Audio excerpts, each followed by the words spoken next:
welcome to another episode of War Hero to Superhero, helping military veterans and first responders transform their lives from the prayer room to the boardroom. You know where you're at. If you don't, you never watch a single episode. That means you must subscribe to me. Stop just watching. All right, we are in the Superhero Battle Room with Moniek James. I actually pronounced it right because I asked before I went on stage because I wasn't used to that spelling. So she is a military woman who has served her country and is now serving our communities through confidence and content strategy, which we all desperately need in going into this digital artificial intelligence world. And she's going to expand on some of that and actually help all of us to go over and to thrive. Moniek, do I have you? I'm here. Yes, and she's got a way better studio than I do. Mine's just a virtual green screen. She's like, it's just a mic. It's just a mic. I'm like, no, it's more than just a mic. You got the books. You got the entourage. You got it all. I need you to come to my house and to redecorate. That's what I'm just saying. So I got you. I got you. All right. It's going to be a long trip, though, because nobody goes to Dover, Delaware. It's going to be pretty boring until you get to the base and you're going to be like, there's a base here? And then you'll know where I live. We'll get it together. No worries. We got it. All right. Awesome. Let's go back to the past before we go to the future, because you're already into the future. What inspired you to join the military, if it all started out many months or many moons ago? Many moons ago. And what's interesting is I did not plan to join the military. I was going through kind of a phase after graduating high school. So I joined the Army in 1999. And I graduated with the plan to go to college, and those plans did not work out. And so I kind of just flitted around for about a year and a half, like really frustrated and trying to tell myself, okay, we'll just find something else. Like we will figure out how to make this work. If I am to be stuck here for the rest of my life, I will just get myself comfortable here. And that did not work. And so after a time of really, like I call it itchy aggravation, like I just woke up every day just angry for no reason, like just with the general sense of dissatisfaction with my life. And I had a friend that I worked with at the time who was in the reserves.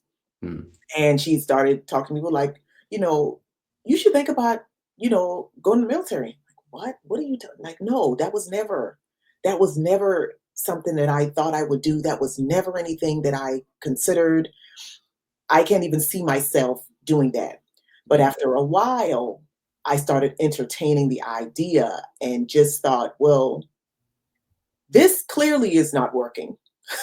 I do not like the current state of affairs. And so what's stopping me from trying something different? And nothing was stopping me. And so I decided I was probably the easiest enlistee that my recruiter had ever seen, like just easy. I walked in, I was like, okay, hey, listen, so I need to get out of here and I want to join. Okay, I'll take the test. I've always been smart, like pass the practice test. It was an easy, seamless process. And I didn't tell my family until I already knew when I was shipping out. Yeah. Because Very similar to me. Yeah. I didn't want to be talked out of it. I didn't want anybody like trying to put their fears about what this was going to look like onto me. Because in my family, I had like older male cousins who had enlisted, but everybody went reserves and they came right back home. Yeah. I had decided if I'm going to go, I'm going to go. Like I'm leaving. And so, yeah, it was a wild and crazy decision. It was something that at the time, in the moment, felt like I was making it because I didn't have any other choice. And as I look back, it was the best thing that I could have done for myself. And I'm glad I did it. Yeah, so am I. I'm like, I went in and literally did everything, signed everything, sworn in. My dad still didn't even know. I didn't even know I went to MEPS. I stayed so much at my grandmother's house because I had to go to a high school that didn't have that school choice. So I had to have an address. So I moved in with my grandmother. So they didn't even know. They were like, I'm just gone for a couple of days. So I'm in Boston going to MEPS. My dad didn't know. And then I told him I enlisted for 2,196 days. He told me to shut up. Wow. It was over. And I think sometimes we have to get outside of ourselves and get outside of those influences to make those decisions. Because I was even texting a guy yesterday. We went to a location and said, "Hey, we're going this. Do you want to come?" Because he's like, "Are you staying overnight?" I said, Unless you're a baller and want to pay." And then once we told him the location, he's like, "Nah, I can't go over and go there. I have some bad memories of this. I can't do that. I'll see you on Sunday." And I'm like, we can't just allow everybody's bad decisions or thoughts on things to dictate. I Mhm. thought it was very wise of you to go over and to do that. I just did it because I didn't want to deal with my dad. Yeah, I think I saw it like it was I assumed full responsibility for my life, and it was a decision that I made it and I owned it. I didn't have the language back then to say, "Okay, this I'm owning this decision," but that's what I was doing. I took Mhm. full responsibility for it and did it. And that's really cool. So how long were you in, and when did you leave? Any fancy stories in between would be lovely. So I was in 7 years, 9 months, 11 days. We all count. I'm down to 141 days to Yes. retire, so we all count. And the thing is, I didn't wanna leave. It was at the time by the time I had got out, I was married, my husband, we were dual military. We Mhm. were, growing our family, and it was the me leaving was the best decision for our family. It just Mhm. made the most sense. And so I begrudgingly separated, um, but I didn't want to. And I still miss it sometimes. Like, I still probably last week was like, "Dang it, if I had 20 years, if I would have been retired by now." Like, I still sometimes go back and think about where I would have been. I got out as a staff sergeant Mm. at 7 years, 9 months. I was on the fast track, which was so surprising to me because uh, I didn't think I was cut out for this. I never imagined myself as a soldier, but in the process of becoming and learning how to be a soldier, I always was. I Yeah.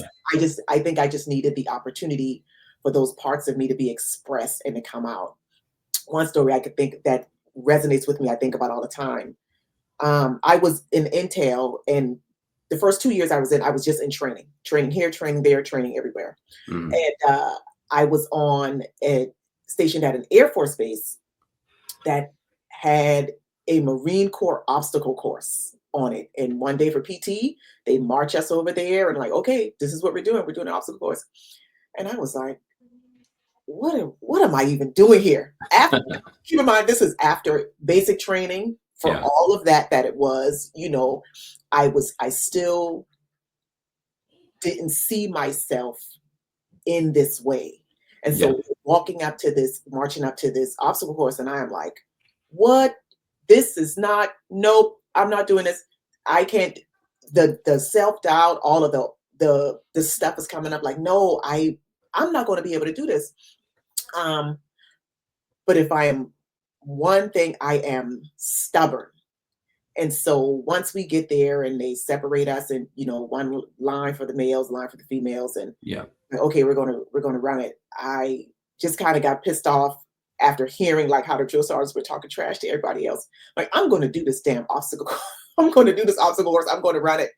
And ran through it, got all the way to the rope, got about halfway up the rope before my arms were just like, nope, we're done. Mhm. But I got further than I thought I could get. I got Mhm. further than the other females got. And as I'm like, dusting myself off, dirty, scratched up, like lost a fingernail, like just Mhm. all of the things. I That was like a moment where I thought, okay, I am this. Who would have thought? I could do this. I think from that moment was like that shift, that was that pivot for me where I really saw myself as somebody who could do the physical aspects of what it takes to be a soldier. Like, I had the mindset kind of cemented itself in that moment. And it Mhm. was off to the races after that. You chose the right branch for yourself. For me, I would have cried all the way through. I remember the confidence course for me, Air Force, and we had the ropes, and then we had the short monkey bars and the long monkey bars. Mm. Fell off the ropes. The ropes, the shimmy ropes, the ones over the water. So Mhm. did that one, fell off that one. The TI was shaking the rope as we were on there. I'm like, serious? And then did the 2 monkey bars. I fell in the water twice in that particular guard. I just knew. I was like, I'm shocked I even made it and did 25 years because I've always been like Tiny Tim. Before I even came in the military, I was 4'10" and 80 pounds. And then I skyrocketed to 5'8" and 120. So Wow. I went into basic training about maybe 150. It was about a year and a half after high school. But then I lost 17 pounds in basic. So I went back to Tiny Tim. So there was like doing all that stuff. I didn't even have the muscle mass Yeah. to do those things. But I think it's also the mindset too. And you teach on that. So was there a mindset shift too in there when you had that moment at that Marine, and again, you're active duty at this point. So it's kind of weird. It's like, so that was that the first part of your mind shift when you started to like help people with mind shifts and everything else? Yeah, I definitely think the seeds were clearly already there, but they were starting to sprout. It was definitely okay, I don't know what's going to happen on this thing, but I'm going to trust myself regardless. Like Mhm. I'm going to have my own back through every step of the way. And yeah, it was a moment where I realized, okay, I don't have to know the answer. And this is coming from, I always know the answer. Mhm. Like I always, that's who I am in my family, in my circles. I always know the answer. But in that moment, I was confronted with, okay, there will be situations that you have to willingly walk into where you won't know the answer. You can't predict what's going to happen. You have no idea what's on the other side of this experience. And you still have to trust yourself regardless. You still have to go through it regardless and just decide, I'm not going to abandon me. I'm going to have my back and I'm going to figure it out. And that's exactly what it was. Sounds like almost like a faith that developed over that time. Yeah. And internal, I think, like I didn't really grow up religious, but I had a spiritual connection. And so it was like the faith that was exercised and practiced and developed in something external was turned inward. Hmm. Like let me, if I'm going to believe in all of these other things, let Hmm. me start learning how to believe in myself, because otherwise I will not make it through this experience. I think that's probably one of the biggest things in general. If you don't believe in yourself, going over and doing it, even for us, like we do religious stuff here, but I won't go too in depth. God's a gentleman. Like if you're not wanting to walk through those doors, he's not going to force the doors. He might nudge, he might continue to knock and everything else, but you're not willing to step out, he can't go exercise Right. his power. And then the power that you have in him can't be exercised in that. So it's really cool to hear that part of the transformation. So you did 7 years and so many months and so many days because you counted and I forgot already. I know my numbers, but so what? So you get out and you're now becoming a mill spouse and a vet Mhm. spouse and everything else. So what made you make that transition into a transformation? Because now you're a powerhouse in the sense of Veteran Social Summit, leading stuff in AI. It seems your name's getting more and more pronounced. So what made you make that transition to a transformation? Because sometimes you can just step on like, hey, I'm just going to do the mom. I'm just going to do the wife and everything else. And those are huge roles in itself. Anybody that says it's an easy role, they need to go to HE hockey sticks. Yeah. That's all I got to say. I did a stay-at-home dad for 6 weeks. I was so excited to go back to work. So what Um, made you do this transformation? it was another one of those kind like moments of confrontation. I did uh I did the stay at home mom. Our daughter, by the time I got out, our daughter was a year old. And so I was stay at home for about a year.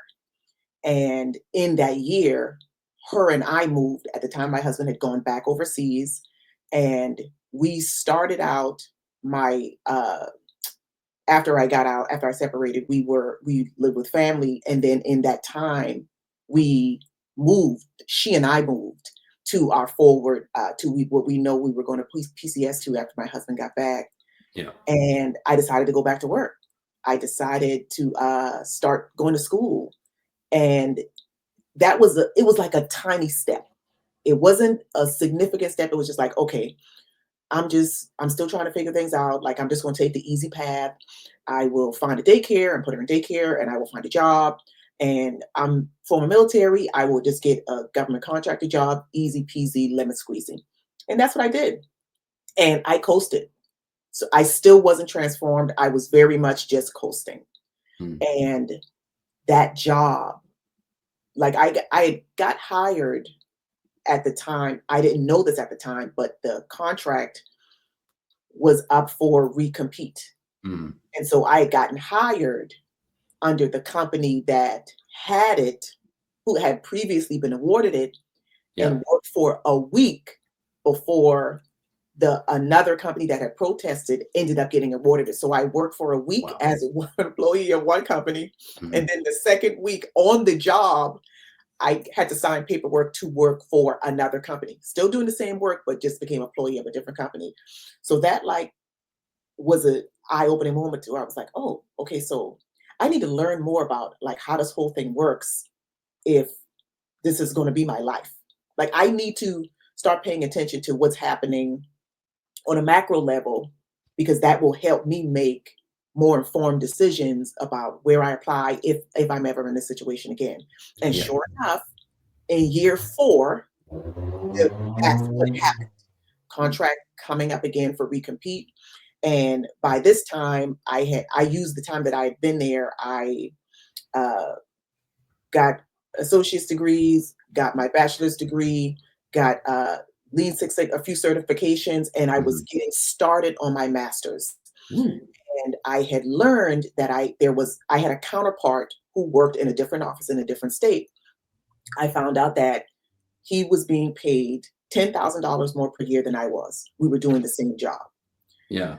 And I went to my director. This was before like the whole lean in was a thing, before Mhm. women were encouraged to advocate for yourself at work and all of those things. But I went to my Yeah. director. It's like, hey, so this happened, Mm. and resume to resume, I know I have more experience, I have more education.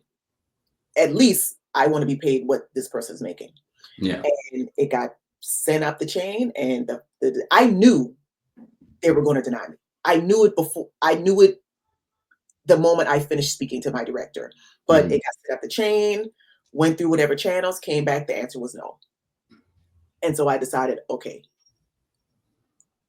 now that I realize the ceiling that I had placed on myself was artificial, Yeah. because coming out of the military, making a certain amount of money and going into government contracting, Mhm. I was like, oh, you mean I could, this is good. This is nice. Yeah. And I gotten really comfortable at that amount, and I realized that even that wasn't real. Mhm. So I decided to start a business on the side. I was like, okay, well, if these people aren't going to pay me, Yeah. Yeah. I now know that there is potential to earn more money. I Mhm. will figure out how to earn the money on my own. And so I started a business. At the time, it was event planning, because I just know how to do those kinds of things, like put pieces together and move things around. So I started an event planning business, and I built that business for the last 9 months that I was on that job. Yeah. At the time my husband came back, at this point this was his second deployment. He came back and we were PCSing. The contract came up for recompete. Our office closed down. So I was technically out of work, but I had by this time had built a side business, and we had PCS orders. So we moved, and I thought, well, when we get to our new duty station, I'm gonna look for a job, but I might also explore what this business looks like in Mhm. this new space. And I was in grad school at the time. So I went into job searching and got nothing. No emails, no calls, no interviews, nothing. And Yeah. so I thought, well, I'll just go all in on the business. That's what I'll do. And I figured out how to restructure the business, how to make it work, and how to make it look different in this new Mhm. city. Started hosting events, uh, focused on women, because at this point I'm coming into the duty station we had been stationed at before, but we were dual military at the time. It was Yeah, the yeah. same place that we were at when I separated.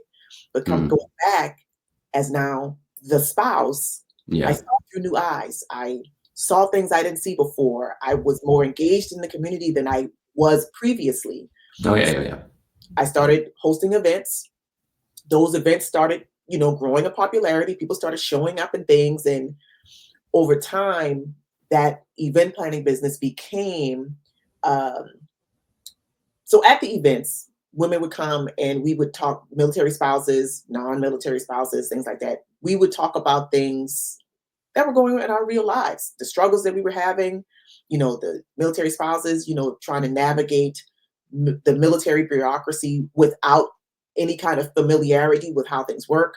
Oh, You yeah. know, grandparents who were raising their grandchildren because their children were serving or out, unavailable, all like real challenges and real issues that women were experiencing. And we would talk and share advice and share resources and all of those things. So that business kind of evolved and became something more aligned with women empowerment, and hosted events for years. Eventually, one of my events ended up being featured on the front page of the local newspaper. Wow. At that point, other business owners started reaching out. Well, hey, we've been seeing you host these things. Like, what are you doing?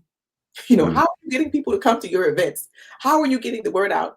At the time, while I was learning how to become an entrepreneur, learning how to figure things out, learning how to stay curious and educate myself, I was learning social media.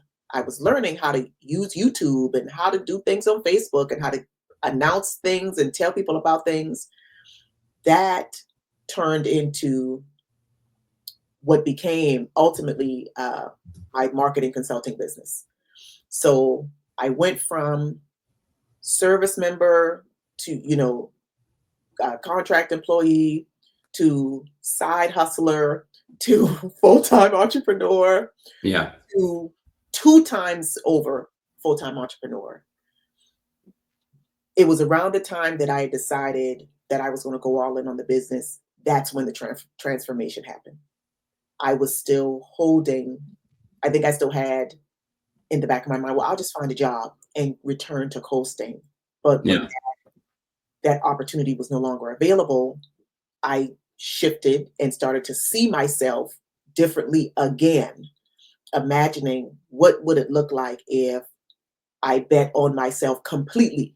If I took the tiny step that I had taken with starting the business on the side after being Mhm. pissed off at my job, Yeah.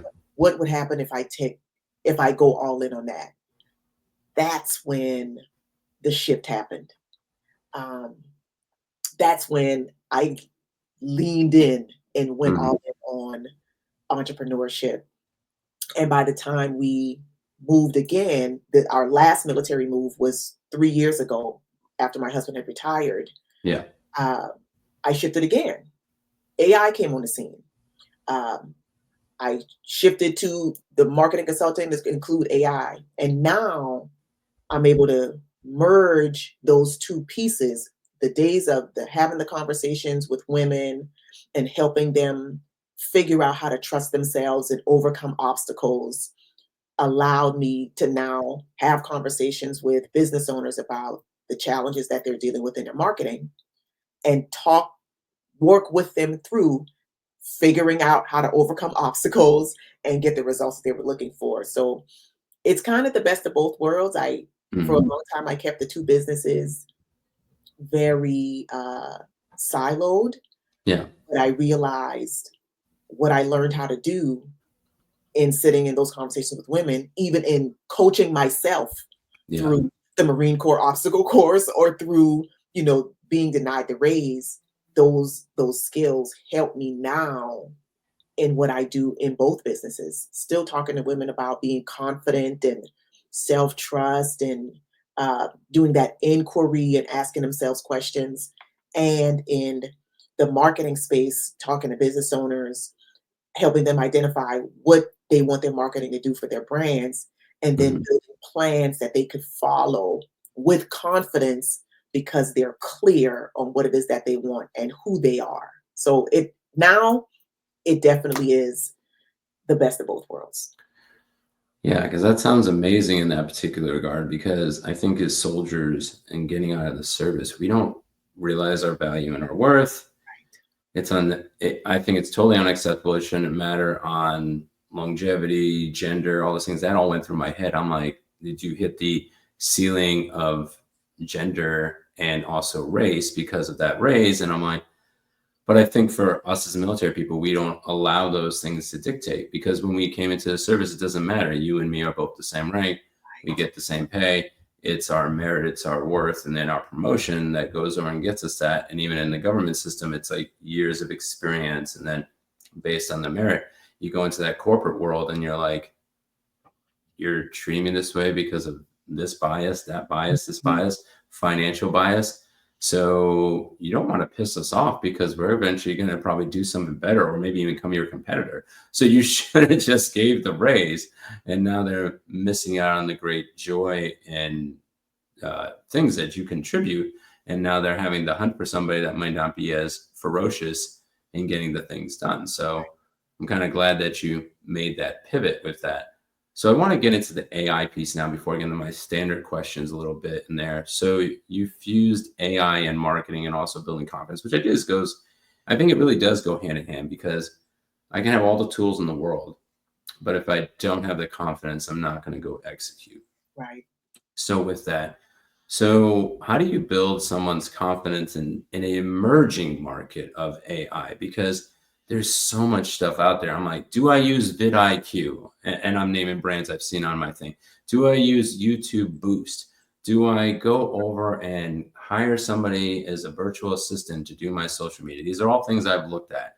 So if you had to, let's say, even look at my company, like, how do I get confidence in building something that's kind of in its infancy, but growing up real fast? It's almost like becoming a teenager just in the days and months that we're seeing ahead. We're even seeing, like, I watched this documentary just recently that they have taken AI and machine learning and now they're automating truck driving. Just Mhm. recently, Aurora is doing that. So for us as a human mind, it's just going so fast. So how do you go build that confidence with something that's so new and help somebody get to speed of just this lightning fast age that we're walking into? Yeah. Um, the first step is getting clear. Like clarity, I use that word probably a million times a day. Mhm, Getting clear for the business owner, that's what it is. What do they want to do? What do mhm, they want? Like, what are their goals? What is the end goal? What are the objectives? And that could be for this quarter, this year, the mhm, next 3 years, the next 5 years. Once they're clear on that, okay, now let's figure out where you can mhm, plug AI in with regard to the marketing, where you mhm. can plug AI in into your workflow. But for many business owners, they don't have the workflow yet. So then we have to develop the workflow first. Yeah, that We have too. to go, yeah, we have to go back to uh, the brand, the character of the brand. Like, what are those things that make the brand unique? What's the brand story? What's the competitive edge? What are all of those things that make the brand special? Mhm, And then from there, let's talk about the customers, because we're in business to sell stuff to people. Like, who are the people that we want to buy the thing? And mhm, where does the product and the brand story connect mhm, with that customer's journey, what they're going through, what they're thinking, how they prefer to consume information, what channels they're on, all of those things. Then you mhm. build the system, um, because again, we know how to build systems Yeah.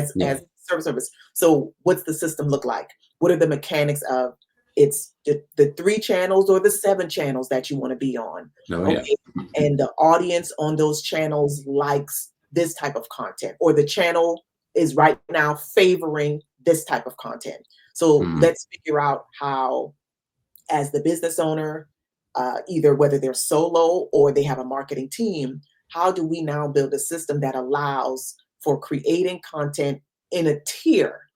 I call it like the 3S model framework or whatever. There's the staple. So that's the staple channels and probably the staple content. What's the one type of content that gets created all the time? And that might be the one the business owner is most comfortable with, Mm. or the one that in the moment, at the time that we're in, is getting the most traction online. Yeah. And sometimes it's a mix of the two. And then there's the serial. Once you've created the staple content, the serial or the reruns channel, Mm. where does it go after that? You create one time and then you publish across the serial channels like the tier 2 channels. And then there's the supplemental, might be the ones that you're not on every day, but maybe it's once a week or maybe Mm. it's twice a month or whatever. All of those things go into the system. So now we're clear on the brand and what makes the brand special and the preferred choice. We're clear on the customers, the personas of those people, what they want, what they like, what they don't like. And now we have a system or a recipe that we can follow so that we're not just creating content for creating sake. We now know where everything is going to go. From that, then the confidence is easier to call up. The first 2, 3, 5 times, you Mm. might be doing it scared out of your mind, you Yeah. know, but as you build the muscle memory, the confidence grows. So it is those two things. It's the clarity first, because when you have a clear path to follow, it's easier to follow it, even though you don't know, just like that Marine Corps obstacle course, you don't Yeah. know what's going to happen, but you can see where you're going. That's where it comes from. And then, of course, once you're clear on those three things, you can clearly see where you want AI to go, which limits the list of tools. So now you're Yeah. not overwhelmed by all of the noise and all of the distractions. You are clear on your business, your goals, your content system. You know where you want to start as far as allowing AI to help do the heavy lifting. Because I love to tell business owners, do not expect AI to do all. AI can't lead. AI Yeah. needs a leader, and we have to be the leader. But in order for us to lead, we have to be clear and we have to be confident. Once all of that is clarified, now you know, okay, I want to start with training AI to do X. I want Mm. to insert AI here in our marketing workflow, in our marketing process. And Mm. these are the tools, the list of tools that are available that can do it. And so from there, we can filter and figure out and test and decide what's going to work best for the internal team. And so that's the process. That's what I do. That's what I help business owners do from start to finish. Some might already have a workflow or a system, and they're looking at AI to, help them save money because things are taking less time to do, or get things done faster, uh, Mm. be more productive, or expand output without expanding input. Essentially, Mm. without having to hire a new person, you could turn AI into the assistant. But that's the process. It's those three things. And because from there, you can aim that strategy anywhere. You've got the strategy, you're clear on the foundation. You could aim that and make minor tweaks when necessary, but you're not starting from scratch every time. I think there was a pivotal statement which should go viral is that AI is not the leader. We need to lead it where we want it to go. So I was watching this Aurora documentary or a documentary about Aurora driving and everything else. And some places are going over and saying like, hey, you need driver assistance and everything else. It started in Texas. I think they're trying to make an HB 4402 initiative to do that. And I think that's what we needed to do in almost every business is that AI ain't lead for us to keep this world going, to keep positive things to keep going, and to not come to a world of utopia first, dystopia second. You think of like Terminator, whatever extremes that we lead the product, it doesn't go over and lead us. And then we determine because a lot of us do a lot of extra fluff, and then we can maybe become more productive. Like I hate Excel. I used to teach on Excel. And the thing is, it can get very tedious. But now, if you can automate the process of doing X, Y, and Z, now I can use my higher level thinking to go over and say what decisions should be made with training metrics, because that's my current military careers training. Mhm. So it's like now I don't have to waste hours on a report or logging it in. I can have more time with the human capital, the people, so then they can make those decisions compared to you could go over and eliminate me. Because the job I'm doing right now, low level, even though I'm supposed to do higher level, you could eliminate me and all 13,000 of us. It's just data. I mean, you could build an AI tool to be like, hey, pull this data at this month, input this data at this place and everything else, and then give a report. But I'm the intelligence that can go over and help you make those decisions on where you're going to make next steps. That's what makes me valuable. And then knowing how to program that AI tool. I thought that was amazing. I don't think I've heard many people say that AI is not the lead. So I think that statement should be a quote for a book that you mentioned, right? Because that's powerful. Most people are not talking about that in the AI space. They're talking about how to leverage it. They're not talking about like how to go over and leverage it while still keeping human capital Right. involved. Yeah, I don't think, I mean, I think even in the conversation about leverage, that still requires leadership.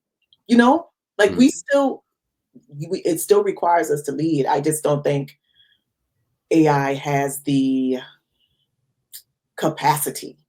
It doesn't have the bandwidth to completely replace human connection. For mm, me, it serves it. I don't expect it to be able to engage in a conversation like I do.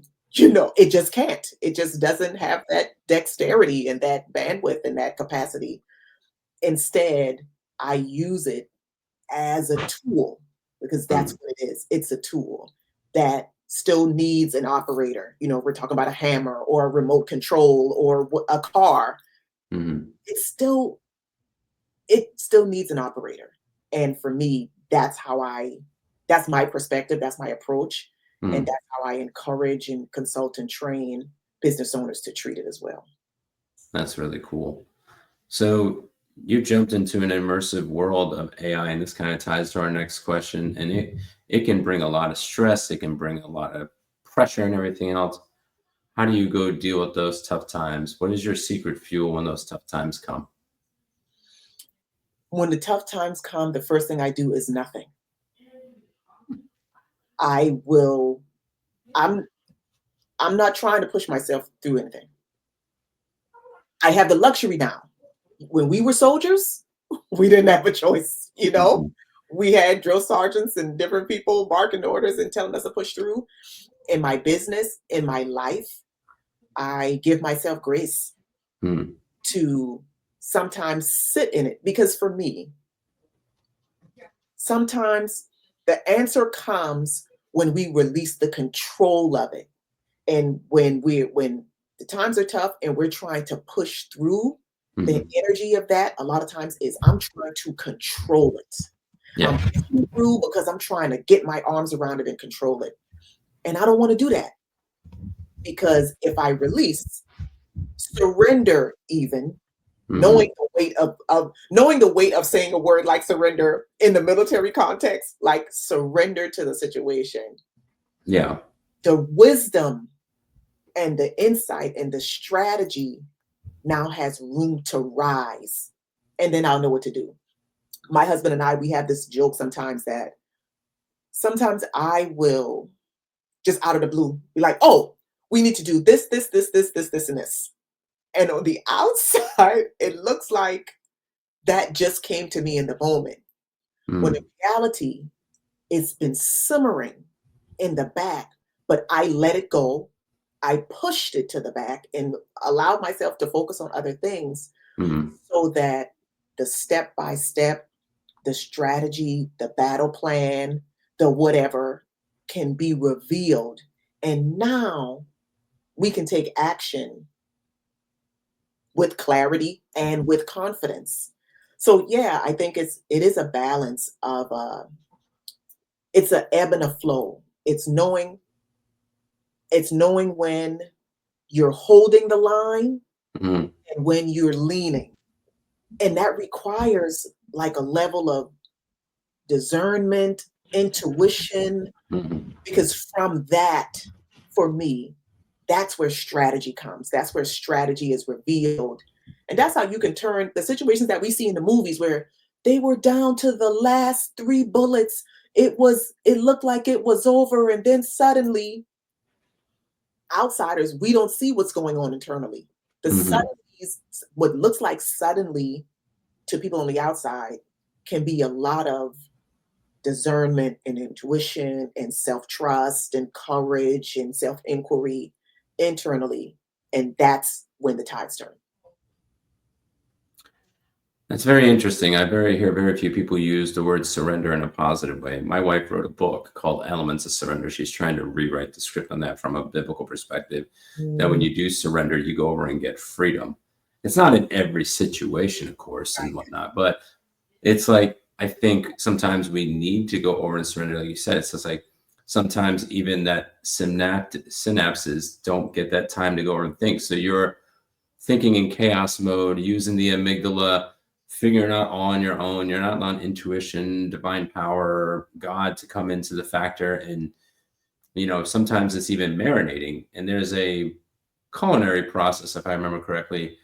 It was such an expensive meat. I think it's Colby steak or what it is. And it was marbled. And we spent $140 on this.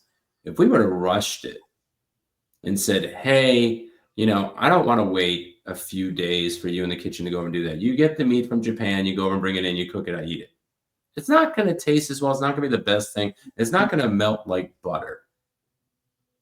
Yeah, had to surrender it to time and curation and everything else. So when we did pay that $140, that Kobe beef steak that we had that was marbled and everything else, couldn't even get the color because of it. But it was the most amazing thing. And I'm not a foodie.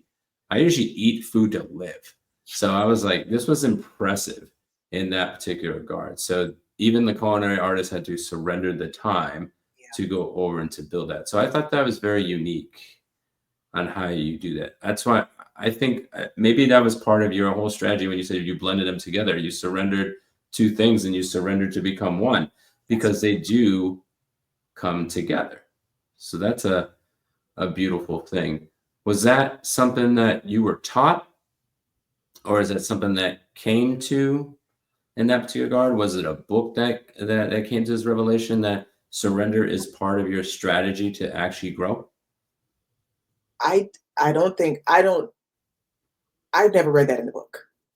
That was something, hindsight being 2020 as it is, you know, I can think back to situations I've been in where in the moment I didn't know that that's what it was. Just like, with the obstacle course, with the denial of the pay raise, and I, instead of fighting it back, I let it be what it was. That was, I surrendered.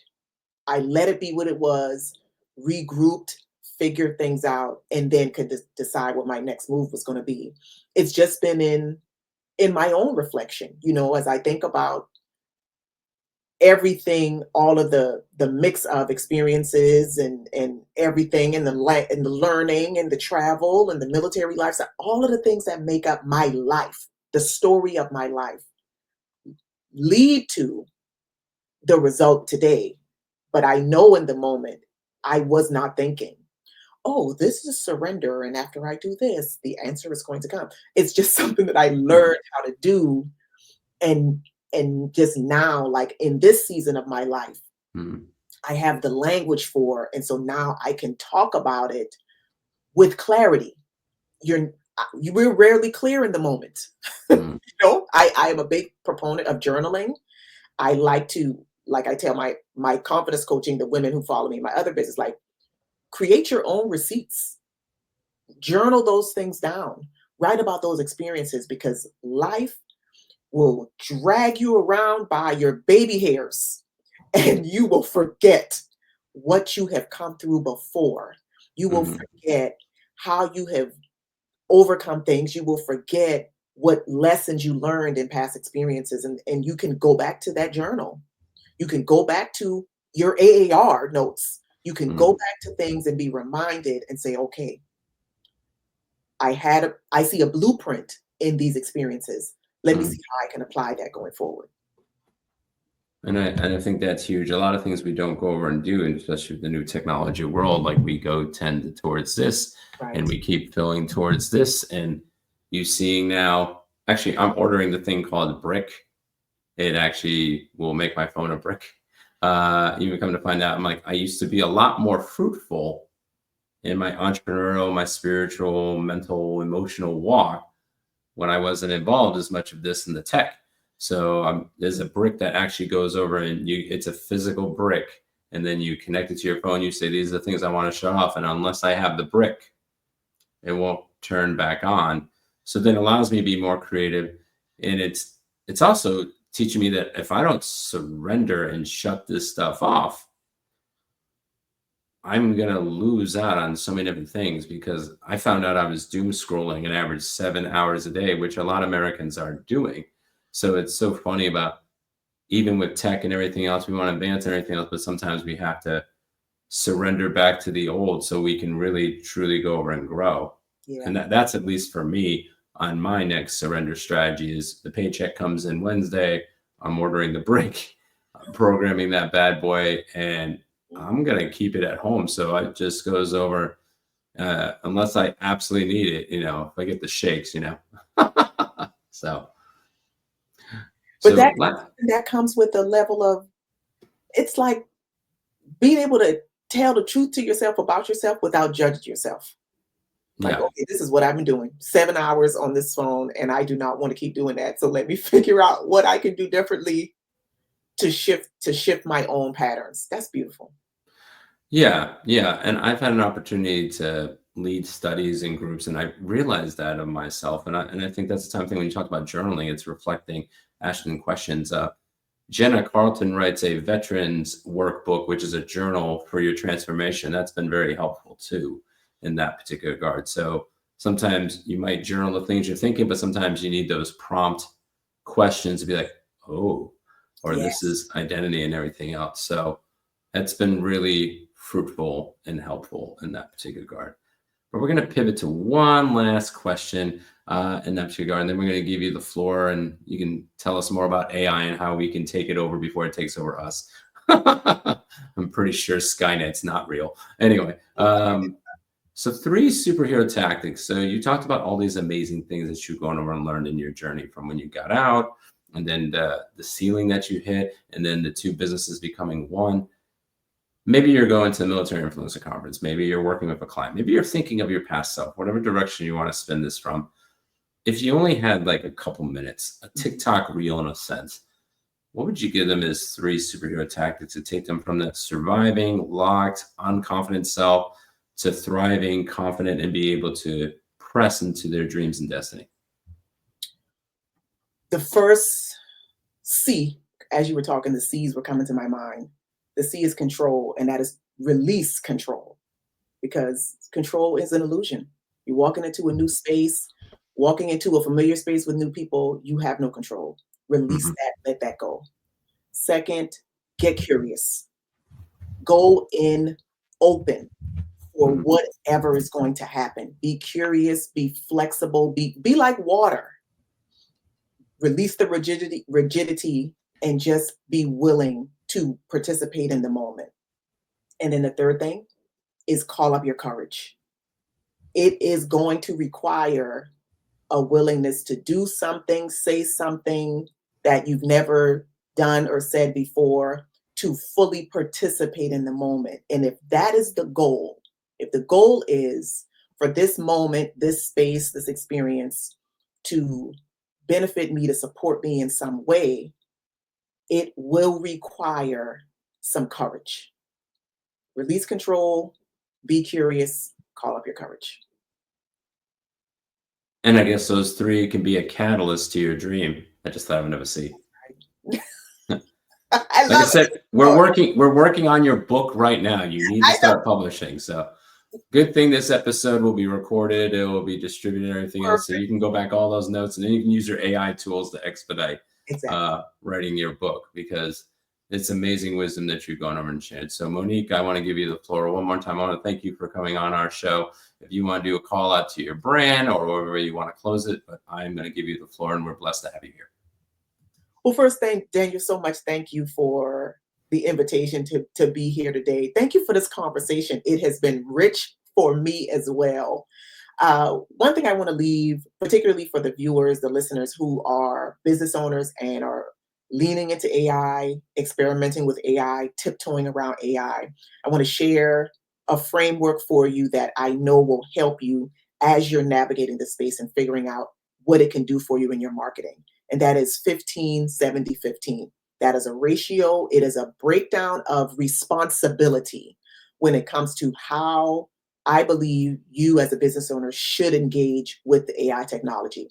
15, that is your responsibility, your human led insight. You need that up front. You need to at least know where you want the tool, the technology to take you. You need to have an idea, a vision for what the output will look like so that you can feed that in the form of a prompt into your tool. The middle 70 is the AI technology shining as bright as it can. It's picking up your 15% and adding its 70% with all of the training and the large language models that support it, and allowing it to get you closer to where you want to go. After you get that output, you need another 15%. This is where you come in again as the leader, as the operator, as the visionary for this tool, and you are adding refinement. That might be following up with another prompt.